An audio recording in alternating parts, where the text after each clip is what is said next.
প্রধান অতিথি মোহতারাম শায়েখে চরমনায় হযরত মাওলানা মুফতি সৈয়দ মোহাম্মদ ফয়জুল করিম, ওনার ব্যাপারে কে নাকি মামলা করছে। মামলা কি? উনি বলছে শুধু কোরআন দিয়ে দেশ চলবে না, এটা বলছে উনি। মামলা করছে কারা জানেন? যারা শুধু কোরআন মানে হাদিস মানে না। কি বলছে? যারা শুধু কি মানে? কোরআন মানে হাদিস মানে না। তো শায়েখে চরমনায় ওনার কথা কিন্তু পুরাটা ছাড়া নাই, ভিডিওর পুরো বক্তব্য হলো এরকম যে শুধু কোরআন দিয়ে না, কোরআন দিয়ে হাদিস দিয়ে, এটা ছিল তার বক্তব্য। এটা তো আমাদেরও বক্তব্য, শুধু কোরআন না, কোরআন এবং হাদিস। শুধু হাদিসও না, শুধু কোরআনও না, কোরআন এবং হাদিস। যারা ছিদ্র অন্বেষণ করে, যারা ছিদ্রান্বেষণ করে, আলেমদের দোষ খোঁজে, ওরা কি করলো?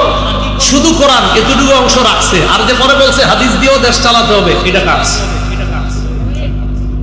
তাহলে আমার সাথে একটু বলেন, শুধু কোরআন না শুধু হাদিস না কোরআন হাদিস? যারা হাদিস অস্বীকার করে, এটা ওদের একটা ষড়যন্ত্র। এই দেশে ওরা মানুষকে হাদিস বিদ্বেষী বানাইতে চায়।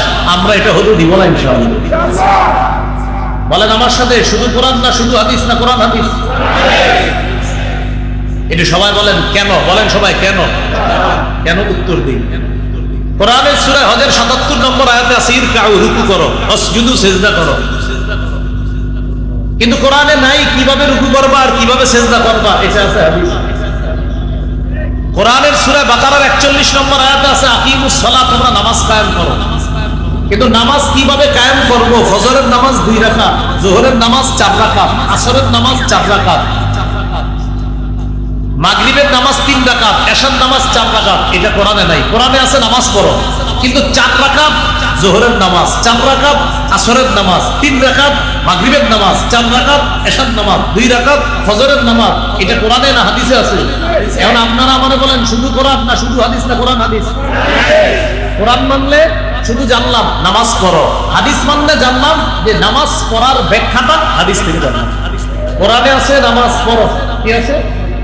আমি কিভাবে পড়ো এটা কই আছে? তাহলে শুধু কোরআন না শুধু হাদিস না কোরআন হাদিস? এটা মনে রাখবেন, এটা প্রত্যেকে বেশি বেশি ব্যাপকভাবে বলবেন। কারণ একদম এই নতুন করে আমাদের দেশে এরা আমাদেরকে হাদিস বিদ্বেষী বানাইতে চায় না। আমরা কোরআনও মানি, আমরা হাদিসও মানি। আমরা শুধু হাদিস বা শুধু কোরআন এমন না, আমরা কোরআন হাদিস উভয়টার সমন্বয় আমাদের আওয়াজ। এই জন্য এখন থেকে আপনারা বিভিন্ন মাহফিলে যে স্লোগান দেন, আল কোরআনের আলো ঘরে ঘরে জালো, সাথে সাথে এটাও বলবেন আল হাদিসের আলো ঘরে ঘরে। মনে থাকবেনি এই স্লোগানটা দেন, একজন দেন, বলেন আল কোরআনের ঘরে ঘরে, এরপরেরটা তাহলে আমি বলি আপনারা বলেন, বলেন আল কোরআনের আলো, আল হাদিসের আলো।